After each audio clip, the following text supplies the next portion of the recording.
Hey there, I just wanted to pop in and make this really quick video. So I watched I guess I found a new YouTuber. I really like everything about her channel. It looks like she's living in South Africa right now. If you guys aren't familiar with kind of what I'm trying to do with my channel, I'm trying to give you guys I'm trying to unpack some of the Black American experiences that I've had here. A lot of them have been really isolating simply because I know we like to think that we've moved past like racialization, but I just don't really feel like we have as a society, especially in America. And just because so many things are determined by race, like socioeconomic status, academic, how do you say it, like ability, like there's like racial achievement gaps, all of these like poverty traps. It's just like so many Black people grew up in poverty in America that it's sort of hard to escape the trauma. But I feel like some of the trauma that we are accustomed to seeing hasn't been my experience specifically, but I've had different types of trauma. And this channel is one that I created. I've had this channel for about 2 years. I've got so many videos on the channel, and instead of like, some of them are really bad, they're not edited, I wasn't very good on camera, and I'm not going to delete them. And the reason why is because I want to make newer videos where I clip in those old videos where I was very like untherapied, okay? I was also dealing with so many things at one time, but let's dial down to the topic of this particular video. If you are a Black woman and you are finding my channel and you are starting to unpack themes around like therapy and feelings for the first time, I want you to know that like I see you, I have experienced it too, like I understand, and specifically things around Black mothers and the way that you might be feeling toward your family members. So I feel like so many conversations online are now about like Black fatherhood, generational wealth, and all of these things that have to do with kind of successful families that are supportive and have built empires and legacies for their family members, but so many of us do not come from that. So it's like that stuff doesn't apply. And when you start to realize that like your family did not create this like healthy, nurturing environment for you where they cared about your personal feelings, and maybe you did not have access to therapy when you should, or all of these things like that, it might really make you feel a sense of anger. Like that's how I felt initially. And when I looked out in the world, I just did not see other Black women talking about feelings related to our like individual experiences.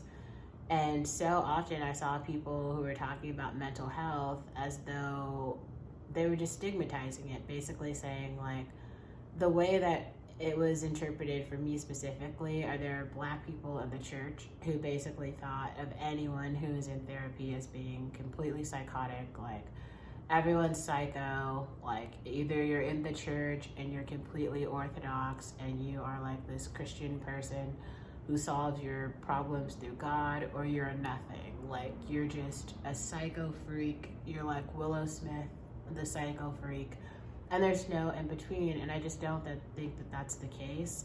I'm also not trying to criminalize religious people. Like I don't feel that way.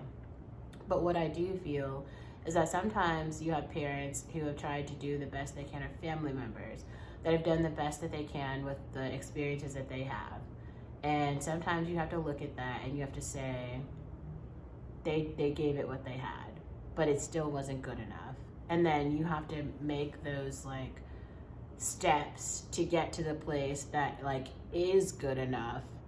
And that requires you to like establish these boundaries, to probably like move away from them. Like for some context, for me, when a lot of this stuff hit, I had lost a family member that was extremely important to me.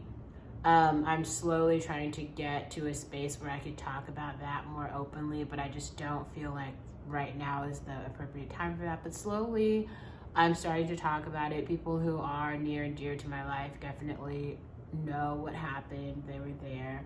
But for many of them, I felt like they just completely gaslit my experience dealing with the loss.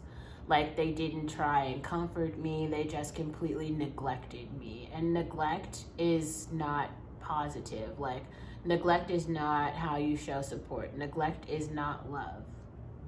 And for some reason, some people truly believe that. And it's that, like, people who neglect you, I feel like that they don't care about you. That is a form of not caring. Anyway, and at the same time, there's all of this money that I invested into, like, my family home. My mom ended up, like, selling the home and just taking all of the money for herself, leaving me in an awful financial position.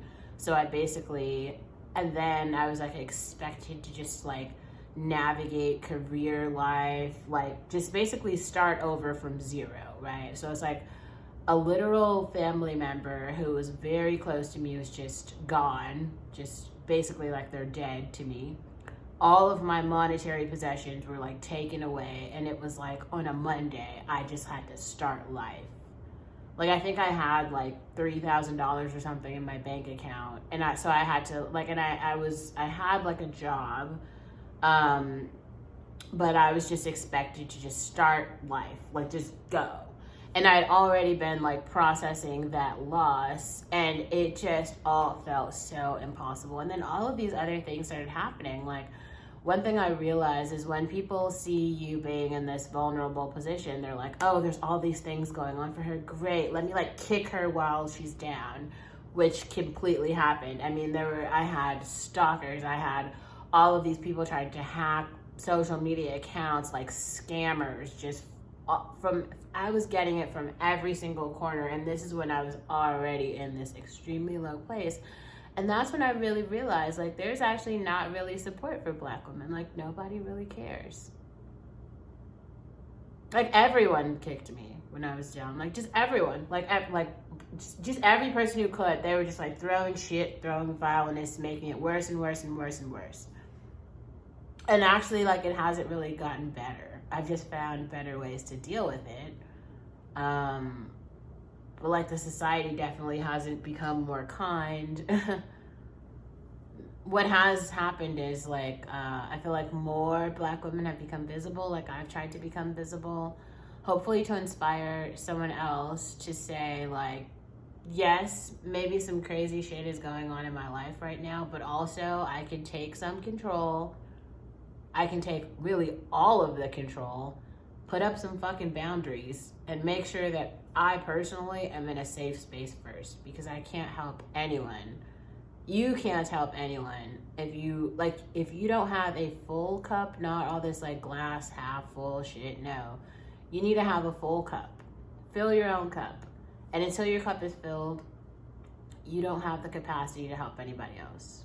That's just honest. What you can do is, if someone needs some help, you can, like, refer them to other resources and say, like, oh, I heard that this was useful. Or you can literally just say, like, I don't have the capacity to help you right now.